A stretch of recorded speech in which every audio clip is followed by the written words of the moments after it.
Okay, so let's go ahead and go through the steps of acquiring the data. Let's look at getting the VPS. We talked about how we're going to use DigitalOcean. And if you recall, we want to be able to read data from where all these virtual pilots are flying. And this data comes from this source and this flat text file that's derivative from that source. And all of the information in here, which is according to these data fields, all in here, which I can show a little bit larger here.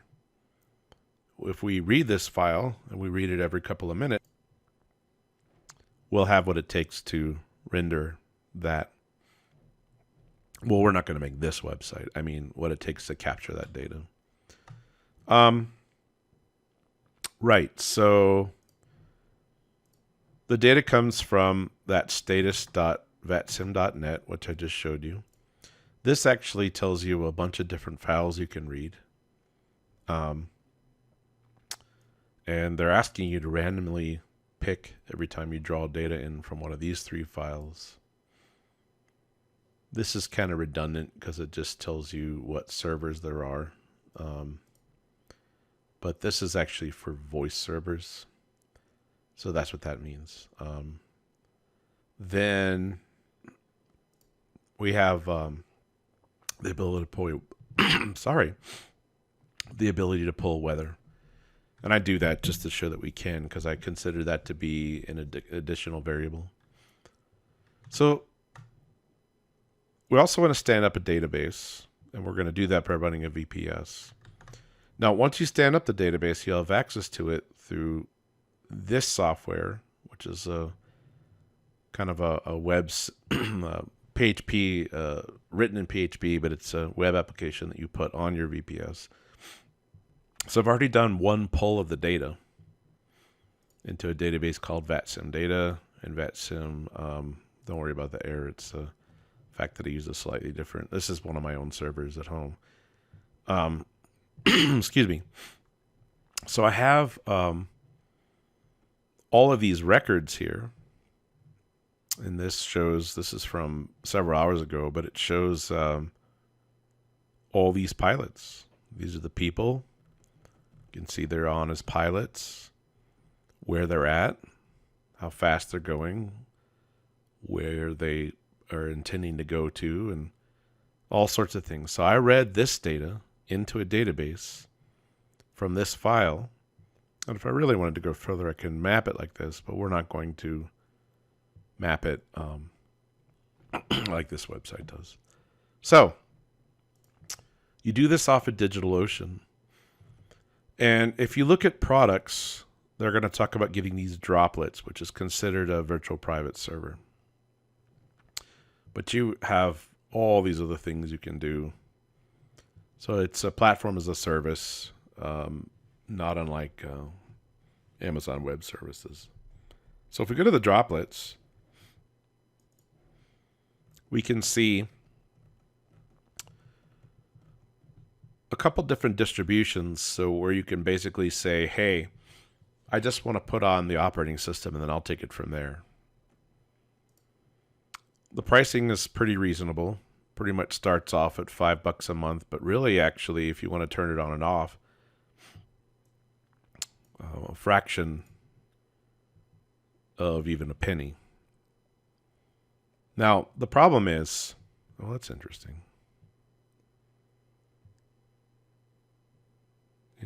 So you buy a bit more. The problem here is we really need it to run for a few weeks. So $5 a month. It'll cost you an additional $5 between now and the end of the course, more or less. And of course, you can get these CPU optimized ones, but they start to cost more. So, these aren't at $5 a month. It's not going to be a hot rod, but it'll get you on the map. Okay, great. So that's how much it costs. But what do we want to do? How do we want to put it in here? Well, I actually recommend these one-click apps.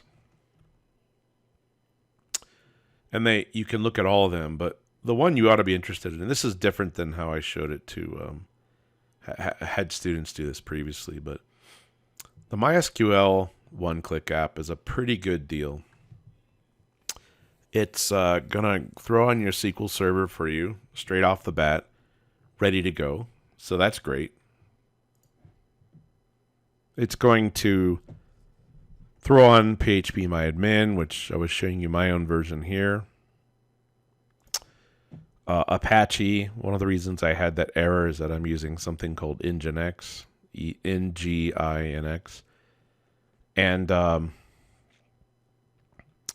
PHP, real recent version, and certbot to actually create a secure SSL layer. So this thing's actually pretty much ready to go. It enables a firewall, lets you put up a root password, lets you put up a PhpMyAdmin password, and it allows you to keep your SQL database running. And this is kind of what we need. So in the old days, I would have people do this more from scratch, but I've kind of decided that, nah, that's all right. We don't really need to do that. So I would recommend this. Now, I already have an account, but I'm going to go ahead and go through the steps here and just kind of stand one of these up with you. Oh, really?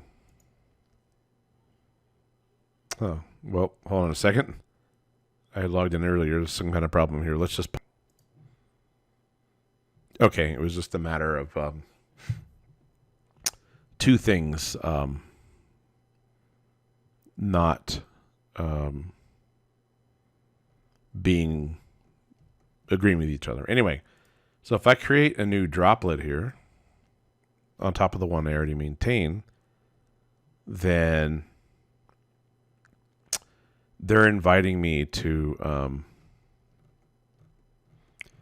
kind of make one by hand here. And you don't really want to do that. What you want to do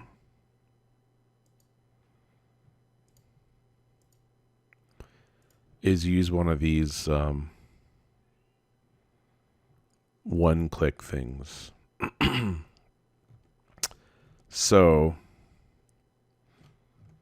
let me go ahead and pause one more time because I think because I'm already a customer, the one-click is not as straightforward. So these are some old snapshots.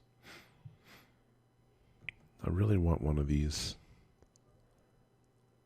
one-clicks. Let's look for it. MySQL, here it is. Let's look at this one.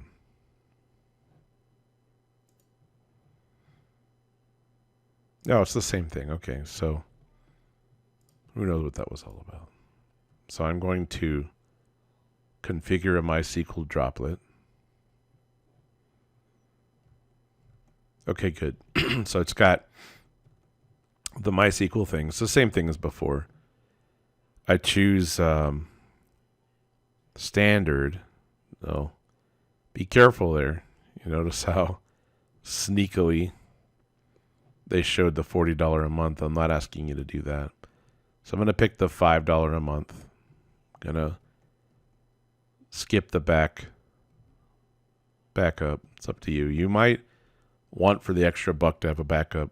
I can tell you it wouldn't be the first or last time in my life that I had seen people not do the backup and then become rather despondent. So I'm going to pick New York or San Francisco or 6 and 1/2 dozen of the other. Unless you really are not in North America, I wouldn't recommend anything outside of North America. Then, you know, these are all things you can pay for. Now, be careful. Don't pick SSH keys. It's not worth it. If you don't know what you're doing, you'll just get locked out. So then it says how many droplets. I just want this one. Do you want to give it a name? Sure. CIDM 4310 Summer 2019.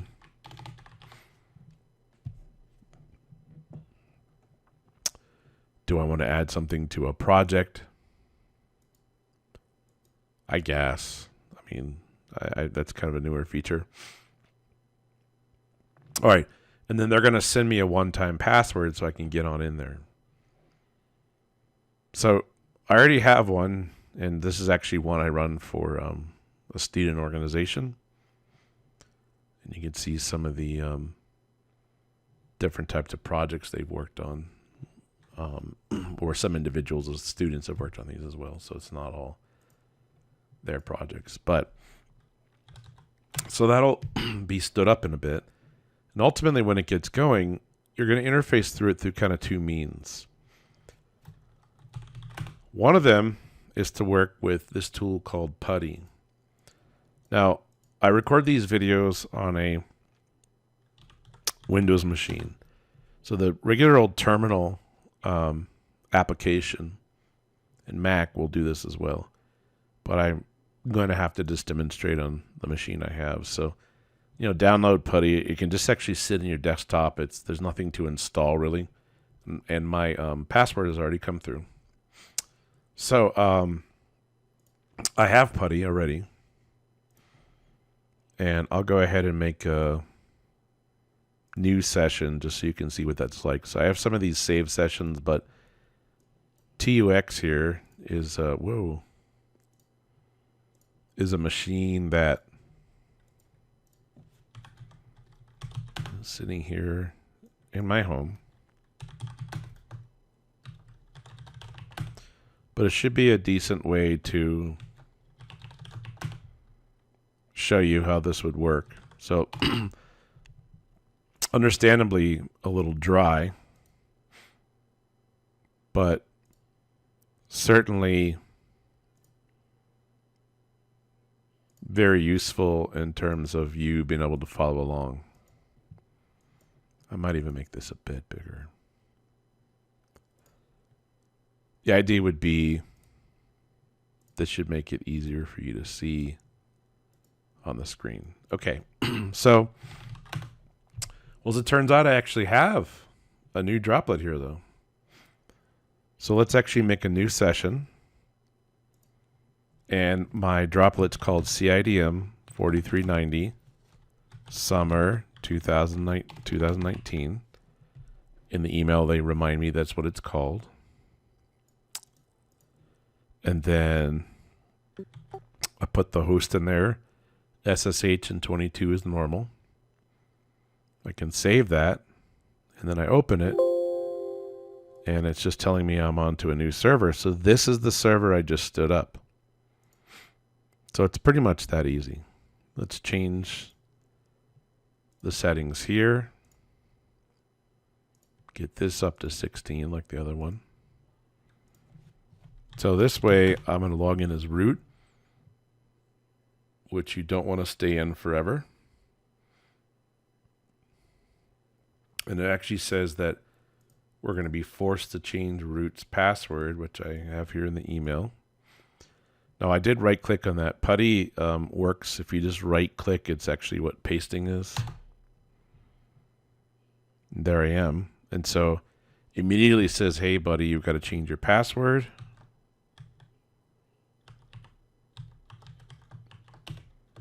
So I'll do, whoops. It failed because I didn't have the password. I thought it was the change the password. So let's go to change settings, appearance.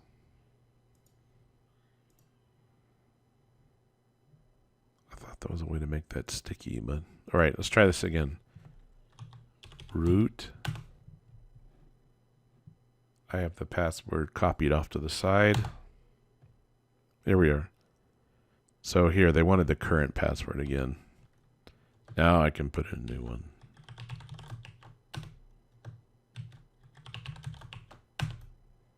Cool.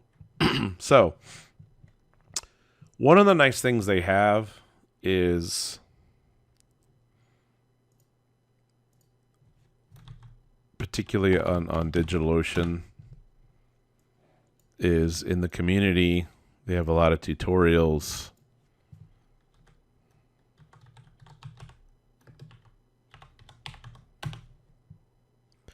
And what this is running is Ubuntu 1804. And even if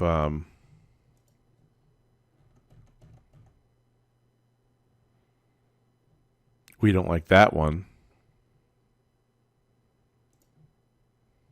we can kind of go to really another one. So under the docs here, this getting started tells you how to sign up. Then if you went off to a droplet here, tells you about creating it, adding in some things.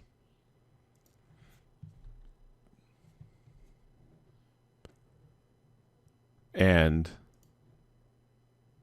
how to create a droplet, how to add keys, how to reset passwords.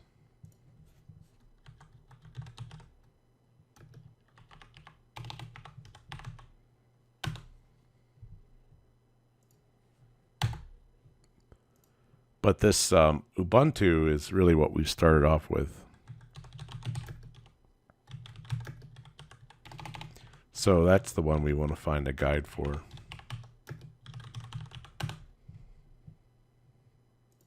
There we are. Honestly, I was just desperately trying to find this. So we just logged in as root, and they're actually recommending that you create a new user. I would recommend this too. So let's do this. Let's put that there. And I'll put this kind of over here. So we can say add user. Jeff, please, in your case, add yourself. Then we'll say, and I'm down here to this part, that user mod. User, oops. It actually wants my password.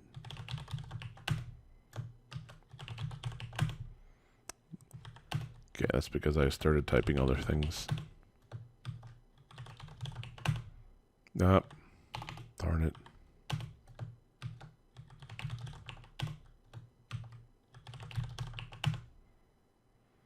And you can actually just blow through this. Okay. So they're also suggesting we say user modify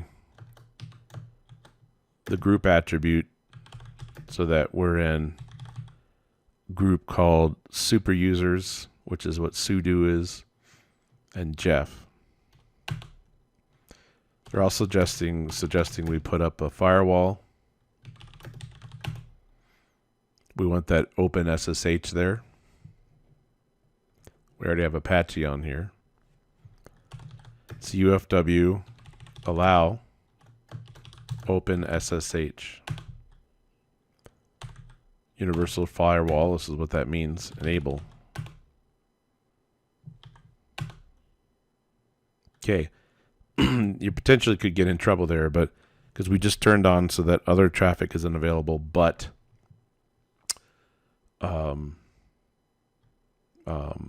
SSH. Well, that's not true. Apache is available as well. So we enabled it. Yeah, and the droplet said we'd have these open. So we have 22, 443, 80, 3306 is for the database. Perfect. It says enabling external access for your regular user. So what they're saying is, are you using SSH keys? And we're not.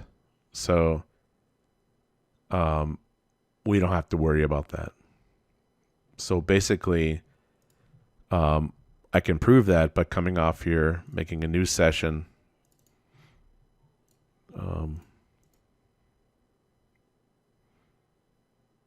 Gosh, I wish I could make that sticky. I probably should pause this and figure out how to make this stay at 16.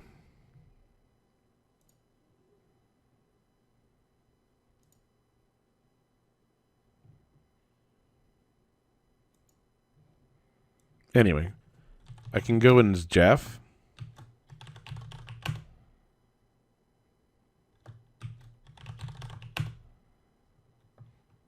Oh. There we are. So that's me in as not the root user. So that's pretty important. That's what they're talking about here. So what they remind you is that from now on, when you want to do things with elevated privileges, you have to do that sudo and then the command.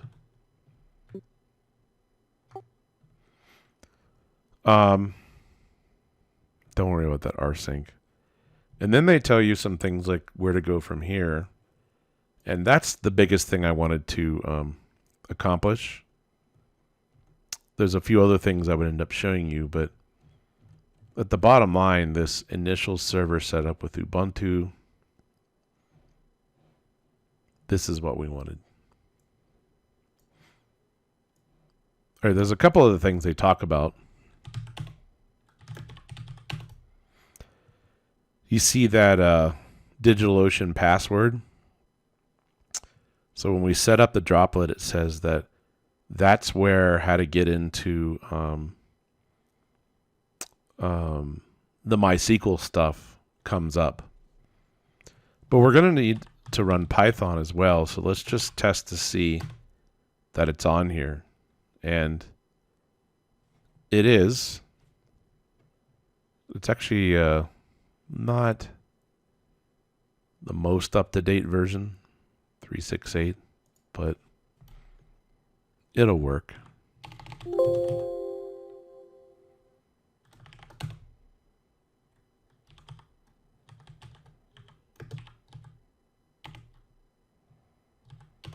I'm guessing -v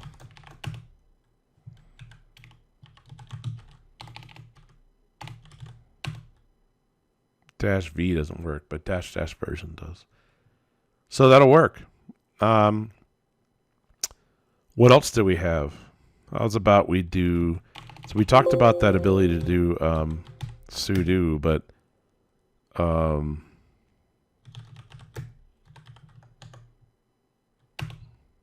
MySQL is on there.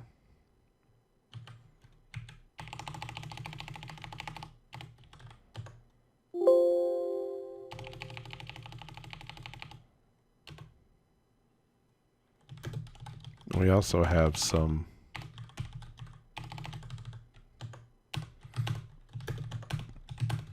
web page stuff. Be interesting to see what our host name is. Now you can find that out at the dashboard as well. But I'm going to drag this to the side because it says that my password is available.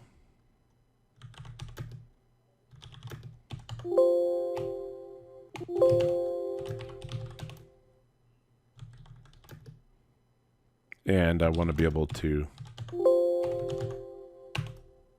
see what that is.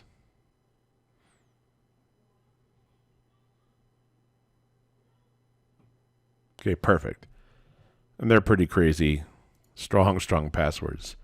So the last thing you want to know, though, is, and I should have this set up from before.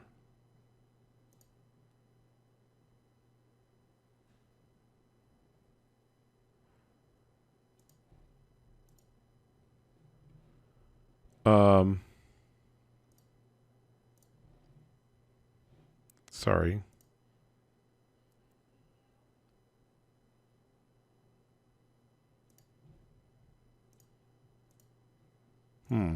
That's fine. Let's just go into DigitalOcean. I have zero clue as to why I couldn't see my dashboard. But anyway, so here's our new, and it's got an IP address. And what's interesting is if you ever get really stuck, it gives you a console here as well.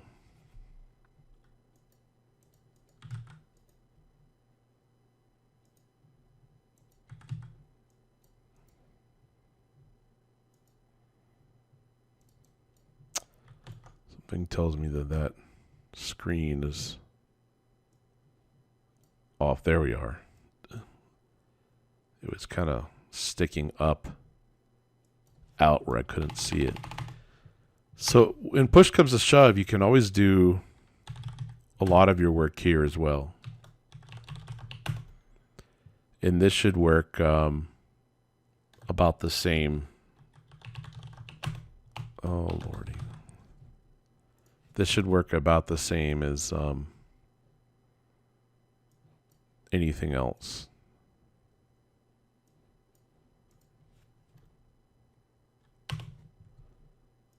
So let's see.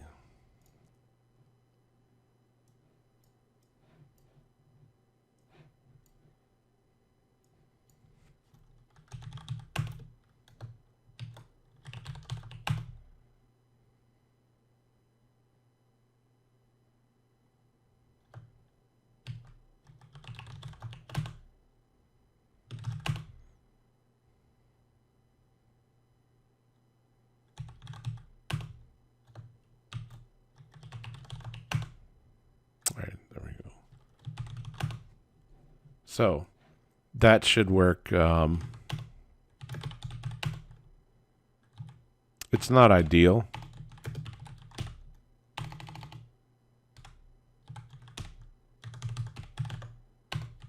But it'll get the trick done. So that's there for you as well. You're not going to have a host name without paying more money, but you at least know your IP address. So with your IP address,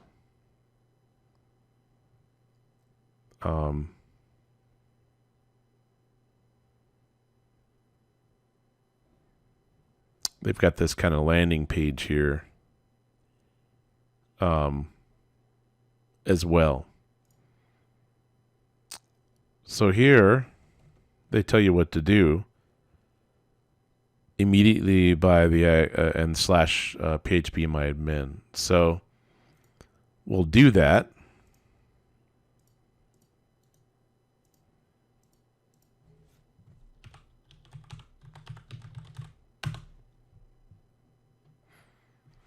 Then the password's going to be root.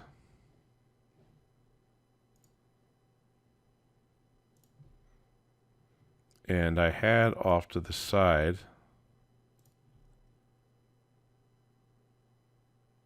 the password, which I'm going to grab right now.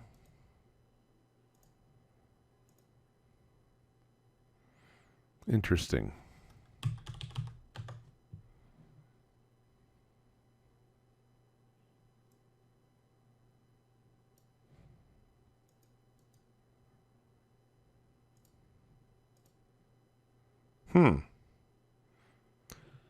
I think there's, they said to read these instructions. So what do they say?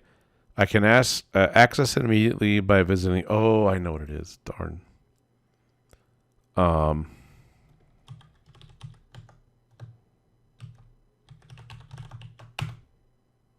maybe I don't know what it is. Nope. So let's go back to this. You can log into the droplet root. The MySQL root password is in here. You can get information about logging to the droplet and doing php/I. So basically, you can access PhpMyAdmin immediately by visiting the drop and then followed by /PhpMyAdmin, which we have. But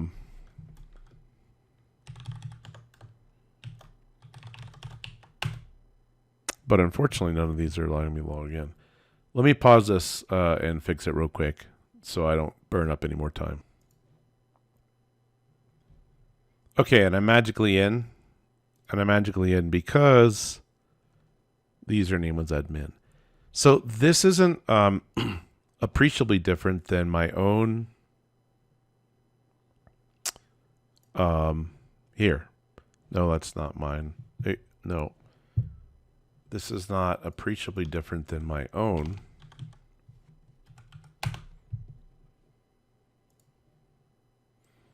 Which is here. So one of these is obviously the droplet we made. This is one I'm running at home. What's the significance of this? The significance of this is that I need to set up a database. I can even create a database here. I was calling mine VATSIM data. Then you can create a table. And I called mine VATSIM client data. How many columns do you need? Quite a bit, actually. So if I go off to that table and I look at the structure, so what you want to do is think about the type of data that we're getting from status.vatsim.net, and more specifically, let's pick one of these servers here. So this is each field. This is them much larger. And, you know, things like the call sign and the controller ID is actually what that means, and their name and the client type and the frequency, the radio frequency they're on, latitude and longitude. Honestly, I think to start with, even though I was careful here, varchar is a way to store character data and you say how big it's going to be. I made 3 of these texts because they're really open-ended. You would survive okay to make all these just varchar 255. But you can do a little bit better by studying the data and seeing which one's short and which one's long. You know, this is actually a string that represents the route that they're on. Some of these people have a really long message at the end that says, like, join my special club, and here we are. So this guy here says that he streams on YouTube and Twitch. So there's a bunch of additional data in here. And for those data fields, I had proposed that they would be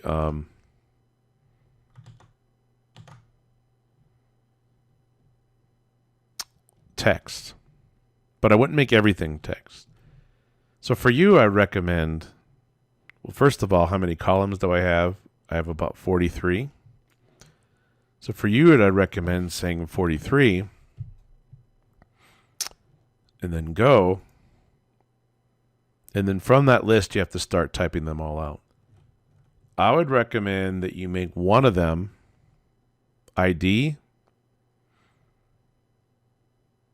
an integer, and auto increment.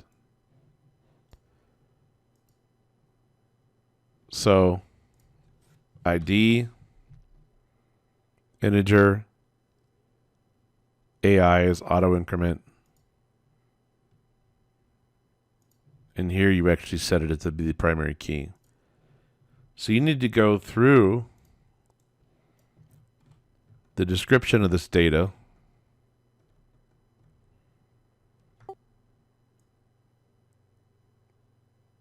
name, what I would do is get it all out of here and drop it down into a text file like I did here. Then those got to go over and be copy pasted into here. So I'm going to back out of that because I'm leaving that up to you. Don't worry about that message down there. So to go back to the lecture part, you need to set up DigitalOcean, which we just did. It's affordable. It's reasonably well documented. There's one-click installs. So weaknesses, though, are it's not free, requires some configuration. I just showed you that one website where we figured out how to do a little bit of light configuration. Initial server setup.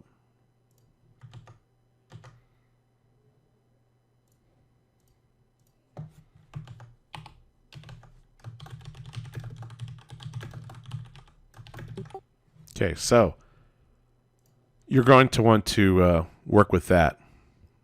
So what else are we going to cover? Talked about PuTTY, showed you the web interface, made it clear that it's Ubuntu. I went through the one click with you. The VATSIM status file, I pointed it out to you. I have done an approach where I've actually, my program actually downloads it. So you could try to train Excel how to work with data like this. I mean, if you go data and say get data and say it's from a file and say it's from a text CSV file, the problem is that you're going to have to do a lot of manual crafting of this, and you're going to have to do the manual crafting of it over and over and over again. So that's not very conducive to setting up, a program that would regularly. So here. So it's going to ask you, well, how is this thing delimited? And you can actually say it's colon delimited. And ultimately down here, you see that? It is going to start to pick up the data.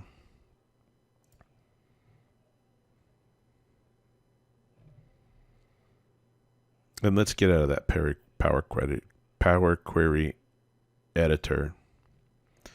Let's go back to get data from file. So if you were just to have saved it. So now I load it up. And it's tempting, like I said, but even here, see, it didn't pick it up all perfectly because it's just they're not uniform enough. And all the data you really want is still back in here, despite the fact that I said, hey, use the delimiter. So we'll go ahead and delete that sheet. We'll go back to data, get data from file, go to here. One other problem is actually didn't flip it back to colon. Based on the first 200 rows. And you could go to that transform data and do some better edits. If that's what I was trying to show you how to do, I would probably spend more time in that, but we're trying to show programming. So here we are. So this isn't bad, actually, to be honest. This is pretty close to what my script does. It actually, without a doubt, separates all these values out, just like I do. And it separates these values out based on the same thing that the Python's code does. But I wouldn't tell you it's entirely impossible to automate this. And look at the difference between what you see here and what you would see off in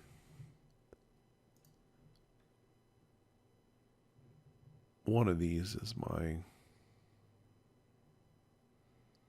here. What you see here and what I've already pulled. Yep. And it's similar. The difference is that I have automated the other one. So it's not that there's some automation. Let me put it differently. It is the case that there's some degree of that automation available through Excel, but not as much as you would imagine. And the VPS has the following significant advantage. Is that this is available, on the web. This is a machine that can be accessed at an IP address, and I can set it up to go with a host name. And it's kind of hard to beat that. It is really challenging to get past the fact that this is something that's readily available out there for people to connect to through your IP address or through basically, by giving it associating a network name with it. And so this domains and DNS's DNS section here is where you could actually, you'd have to spend more money on it, but it's up to you if you want to. So what does this have to do with the Python programming? Well, I don't think in this video I'm going to step you through it. I'll probably do that in a subsequent video.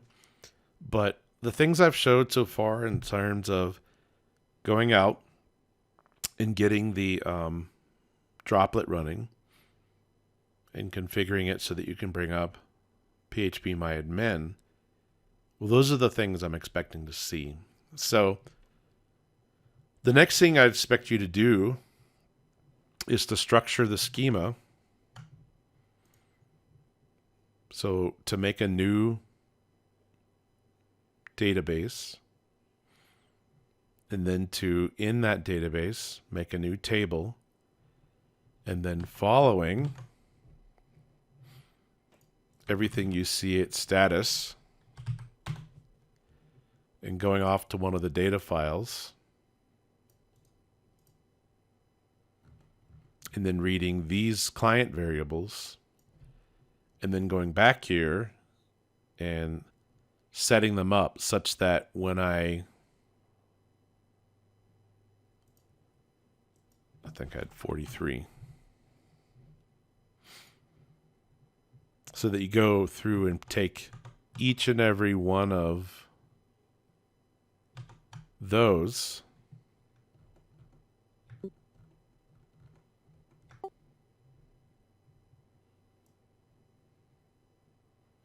and set them up so that they're one of these columns with the varchar data type in most cases. So what I would recommend then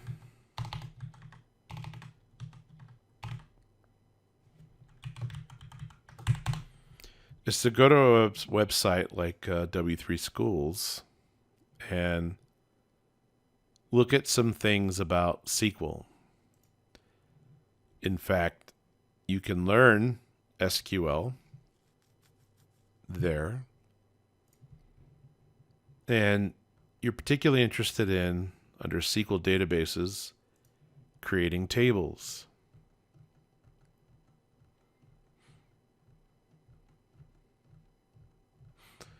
And if you look at this types reference, and these are actually MySQL data types, how convenient, you can kind of study it and you think about it. But you're probably going to have to change it when you get to the programming part, which I'm going to show briefly and then wrap this video up. But what I want you to do now is to structure your data table so that it could take the data from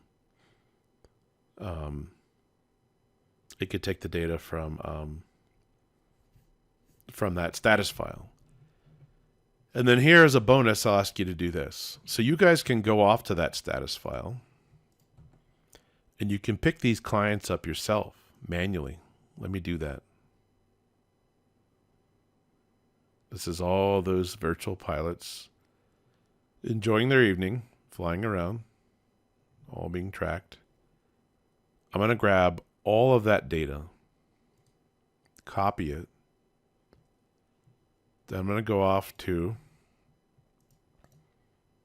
a text file and drop it in. Then I'm going to save this text file because I want you to see that we're going to all do this through programming, and I'll release that programming part in a few days, if not tomorrow.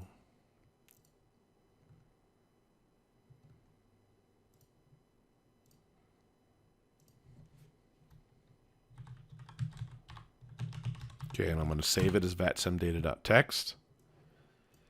Then I want you to, I'm going to open up a new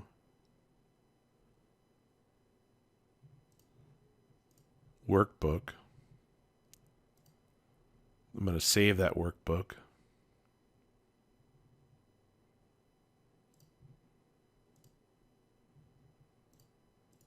Oh, Lord, here we are. Whoa, here we are. And go off to where I keep all this stuff in class, but I'll call this vatsimdata.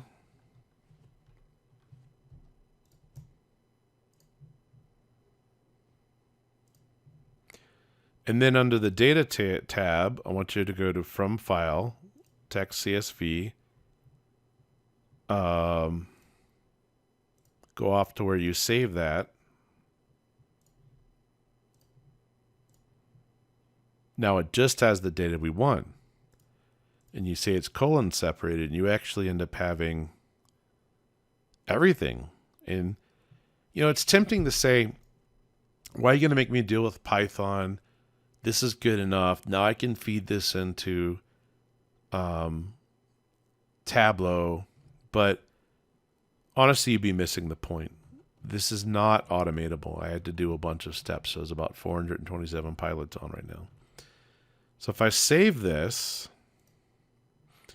now I have a nice Excel version, but what's nice about this is I can save as, and one of the things I can do is save as a CSV.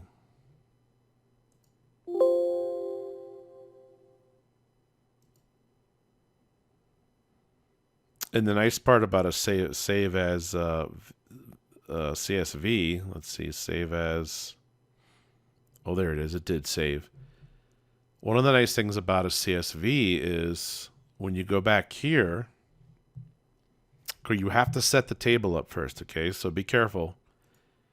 But when you go here, you can actually import. You can import data. So one of the things about importing data is that you should be able to import it in from a file.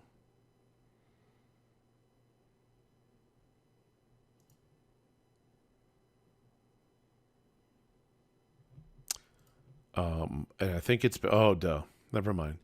You know the reason we can't import anything into here because there's no structure yet. And because there's no schema structure, there's nothing to import into. And that's effectively what it's complaining about. So there are no tables in the database because I've never completed that process yet. But that'll be up for you. But if I go to mine, import, and don't worry about that error. You see how, because I do have a structure, I could actually pick up a file here. And then I could say that the file is CSV.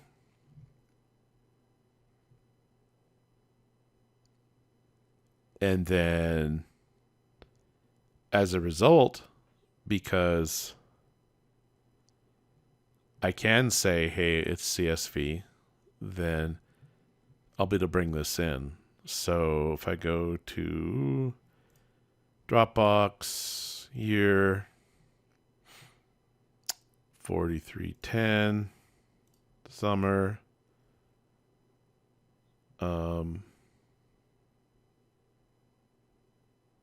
How come this didn't save?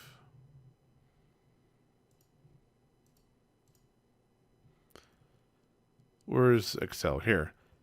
Excel. Let's go and open recent. Add some data.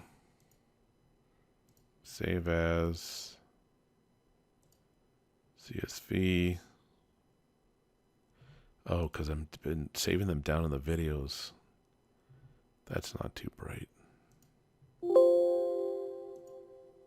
Okay. Here. So I've got CSV. I can say that columns are separated by commas because I actually already did that. And then go.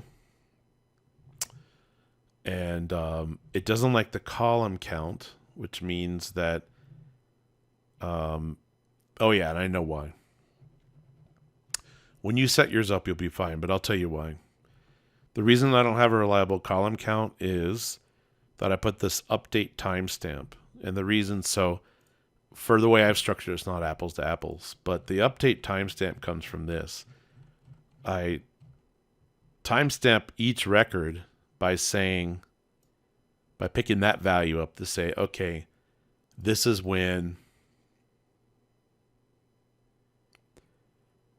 this actually was updated. So kind of like uniquely stamps each row there. So if I took column 1 and inserted a value next to it, pasted that in,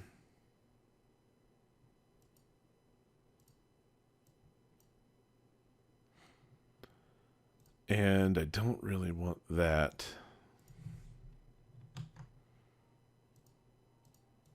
Let's format the cells. There we are. I really do want it. It's actually, I don't want it to be a number. I want it to be text. Oh Lord, maybe I do want it to be a number. And this is the whole point of this exercise, right? To kind of prove, but I don't want any, oh boy. I don't want any, no, I don't want any of that. No, thank you. Okay, great. So I could extrapolate this across all of these and save it. And sure. Then save as CSV. Let's get up, add a video. Some data. Okay, some data-02. It was just upset that I had that open already. So if I go back here, import, ignore that. It's nothing you guys have done. It's because I'm running it differently. Some data-02. Go.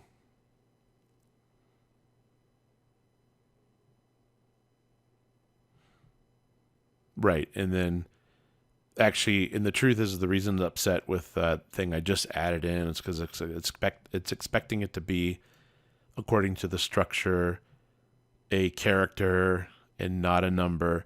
So I have built my schema according to the fact that I'm writing Python scripts into it, and not for that easy Excel upload. But here, let's do a different version so you guys can see some success. Let's do VATSIM client data. Let's go to data-02. Let's trash that column and all of these columns. What I'm going to do is just prove to you can bring this stuff in. So we'll have 4 here. We'll have 5. Oop. We'll have 5 here, okay? And I'm going to call them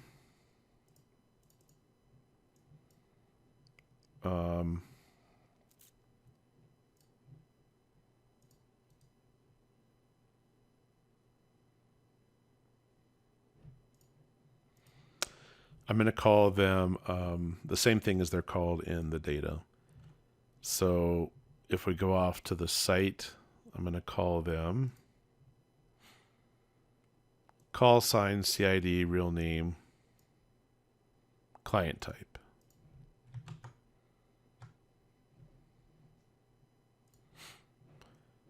Call sign. So we'll go make a new file just so I can have these handy.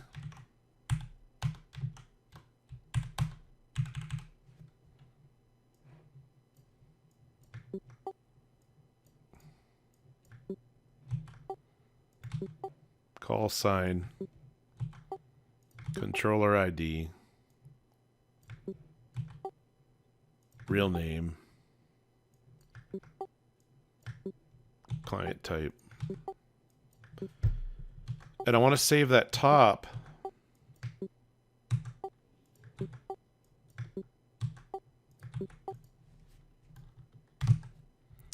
for ID. And I'm going to call that auto increment. And then this will be just varchar. I'm going to call it 255, which is really, frankly, a horribly overkill, but it will do the job. So now that I have a table structure,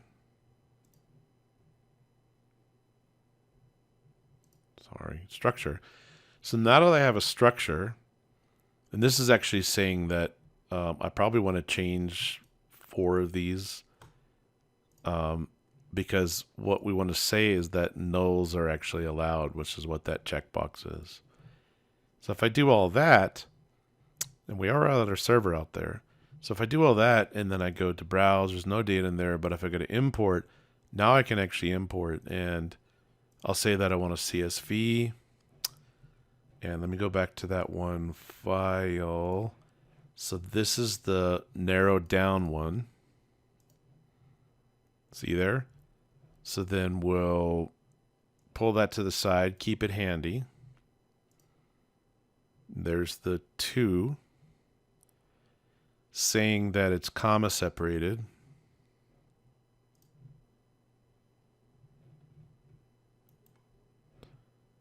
Oh boy. So you know what it's doing? It's basically upset at here. There might be a thing we can do here. Lines terminated in auto. Escaped. Do not abort on insert error. Let's try that. Nope. Okay, so here's what it's complaining about. I'm pretty sure.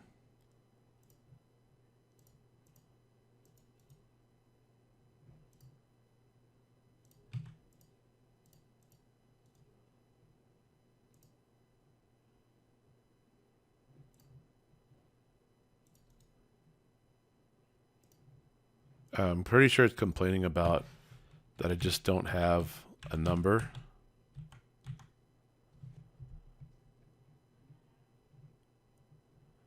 And I'm almost entirely... No. I'm almost entirely convinced that this is what's going on.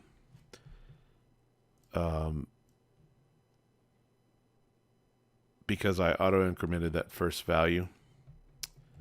So now we have a... oh, here we are. It's a mistake. Watch this. 2, 3...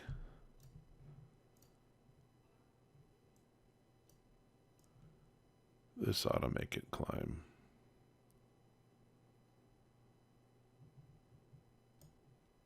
Perfect. Okay. So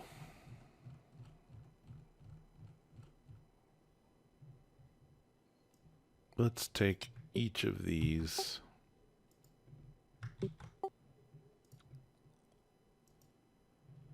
And hold on a second. Okay, I just pasted all those values out so I could just drop them straight into here. My concern is that those query columns at the top were making trouble. Okay, so I just have these values. Let me just make sure this is saved as a comma. Okay, cool. So it is saved. Let's try to import CSV.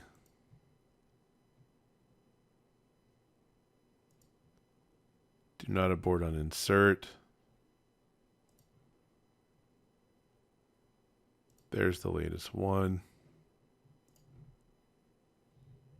Invalid column count. The structure is 5. Oh, hold on. Check it out. I don't have 5. No, I do have 5. 1, 2, 3, 4. All right, hold on a second. Okay, there's a trick to it. There always is. Let's go take from that CIDM43105310-Data-02 here. CSV with load data. Take that, change that, hit the local keyword.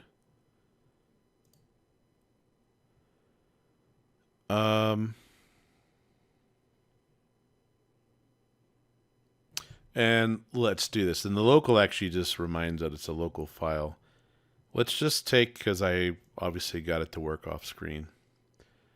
It's actually a little fussy that there's some weird data in there, but I'm going to save that.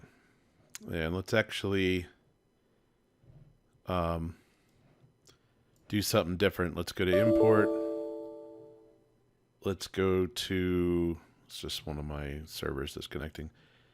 That CIDM43105310-Data-02, put it in UTF, hit CSV with load data, put that guy here.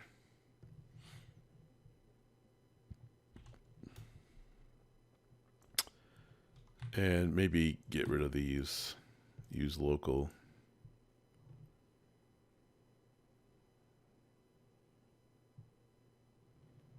Now, one last possibility, and this is actually what I ended up doing. And so let's just do this. Here. Let's save as, and we'll call it CIDM43105310-Data-04. And I'm actually going to open it up with a text editor.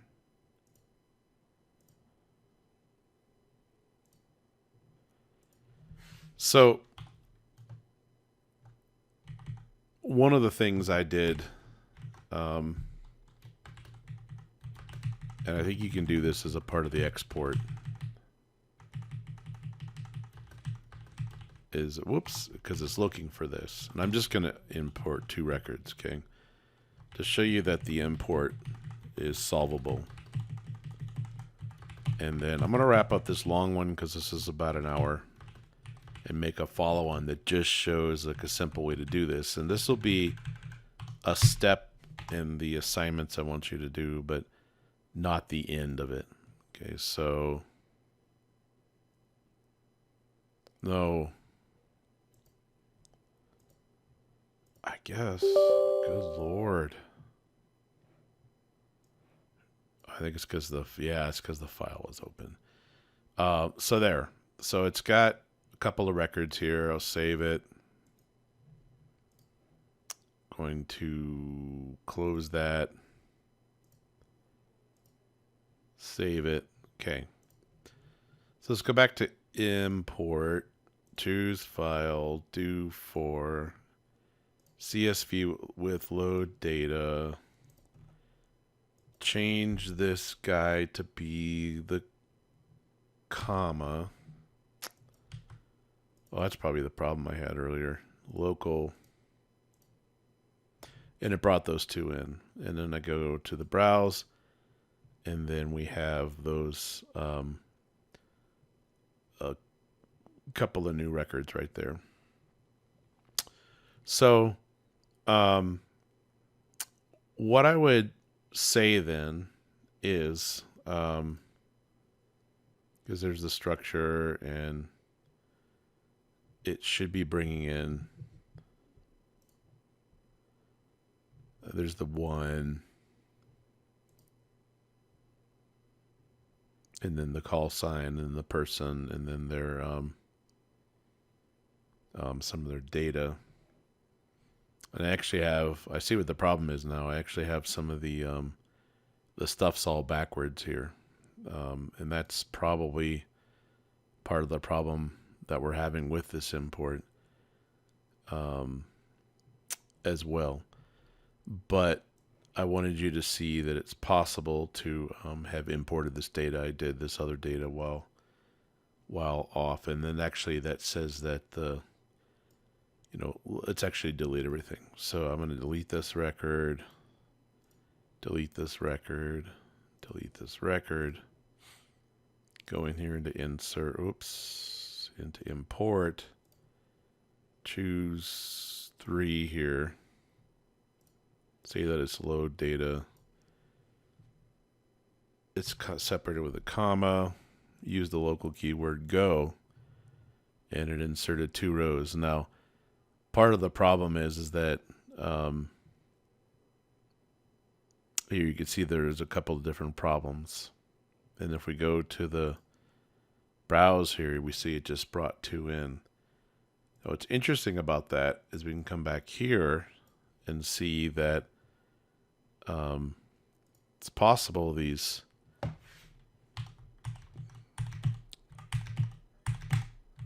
quotes that I stuck in to try to get it to work are actually inappropriate. But, you know, the truth is, this is data cleaning.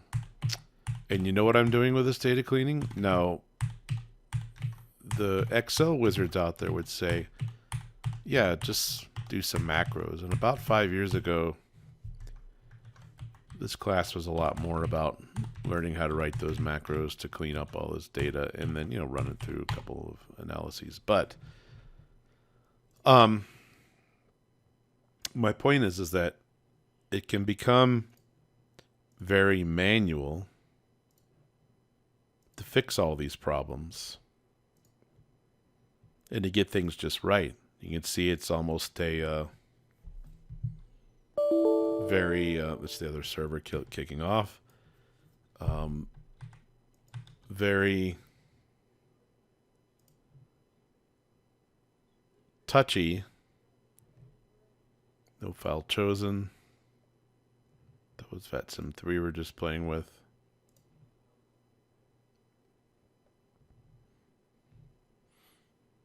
So it picked up all 4 rows this time.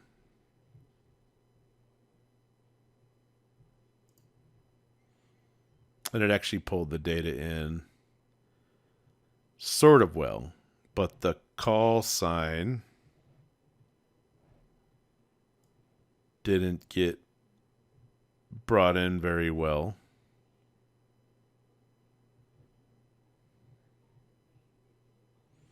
And if we go off and look to see what the structure says, it says that the call sign should be varchar 255. The ID should be varchar 255 and all this. Okay, and then we have an auto increment for the first record. And because it's an auto increment for the first record, there's a chance that that's what's at stake here. You notice I'm not putting that first value in here. So let's put in a 10, an 11, a 12, and a 13. Save this up. Come on over here. Let's do an import. Let's choose VetSim Data 3. Let's choose CSV with load data. Let's make that comma. Let's bail on that, bail on that. use local. And you could see that it was maybe a little bit happier. In fact, quite a bit more happy because the call sign went in correctly. It didn't like the duplicate record, which is why it ignored it because I already had. So much touchier is my point. Whereas what we're headed towards is this. Let me actually run this program, and we'll go to my PhpMyAdmin. It's actually one of the beeps I had. So there's a bunch of data. It's about 500 records in here. And where we're going to head off towards later is to have this run and oh, right. I know why. Hold on. Let me pause this. I actually cleaned up. It's looking one of the parts of this code is looking for a file called file.txt. In fact, it's right here. Last modified. Let's get this. I can actually get it now. Let's do find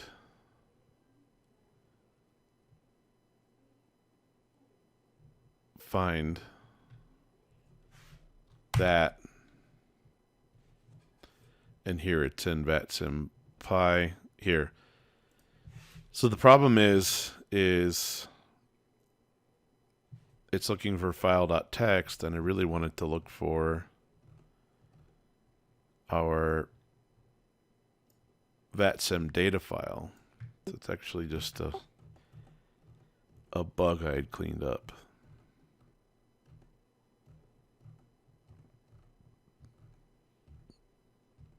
Here.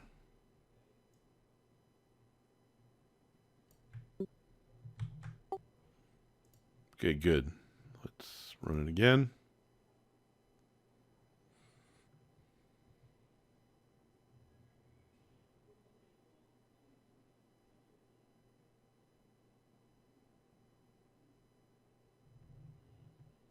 And so what I have here is actually saying that access was denied and me writing to the database. Interesting. Hold on. Okay. I just do a quick repair. Here's with the repair. I'll put the passwords and all the server information, and it's a technique I'll show you in a second or third part of this video, in private.txt. And it's not being tracked, because the last thing I probably should let you know is that all of this code will be, or rather is available out here at my GitHub. And under repositories, we go to vatsim data, and all of the Python code is here. And actually, to include the change I just made,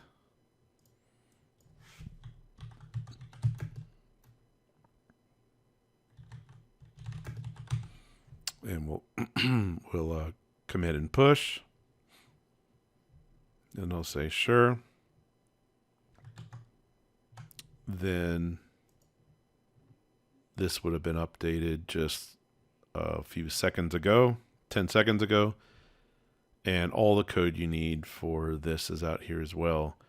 And I have this file called private.txt that has all of the access information, but it's not actually put up here as well, so that you can't take my stuff.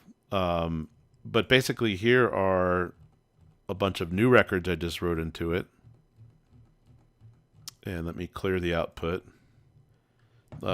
This is meant to be run every 2 minutes. So sometimes if I run it really quickly back to back, it creates issues. Because they ask you very specifically, please don't bang on this over and over and over again.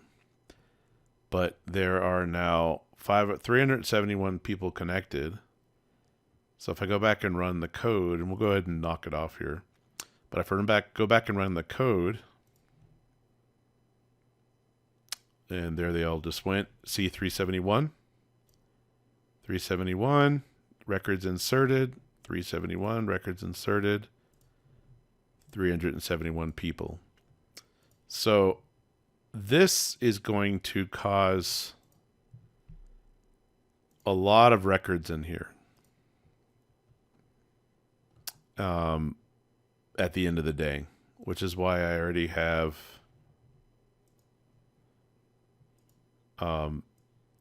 50 pages worth of records.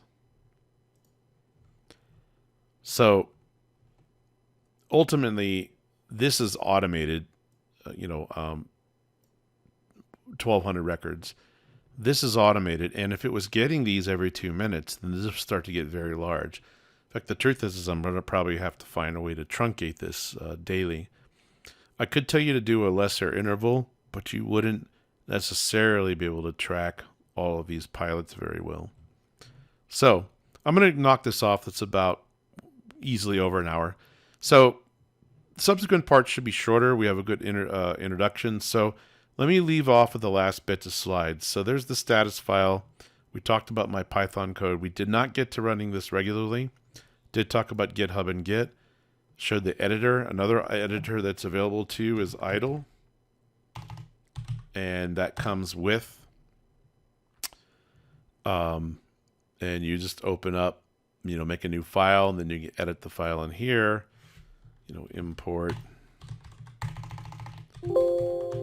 OS and things like that. Or we could say from date time, import date time, print date time UTC now, I think it's called. And if we ran this, it's going to want us to save it. And we don't want to save it in there. Let's put it under development Python.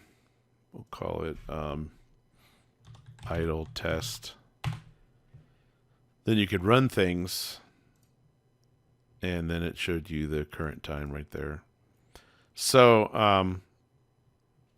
I'm using obviously a fancier editor, and this PyCharm is available actually for free. You have to register, but because you're a student, you have an EDU account. This will have been uploaded as well, procedure. But here, what we're not going to do for right now is we're going to not schedule the scripts. We're going to, so let's do this. We're going to call this part 1.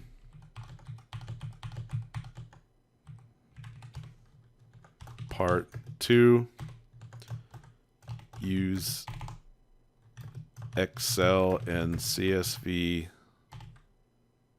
to import via PhpMyAdmin, and we'll do this check progress. But then in a part 3, you'll move on to the Python. And then actually I would say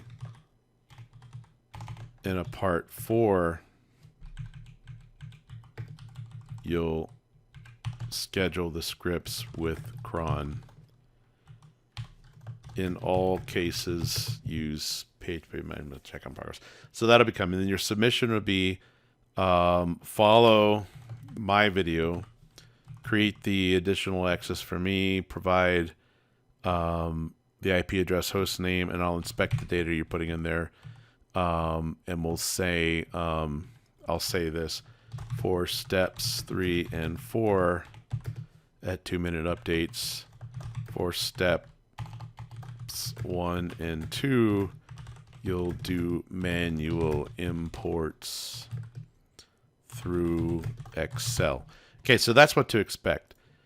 Well, thanks for making it through a very long video. I'm well aware how long this is, but this is some fairly technical stuff. So we'll have some follow-on videos that are much shorter real soon. Thanks for your patience. Take care. We have started off on this journey of acquiring data and setting up a VPS. All right, you take care.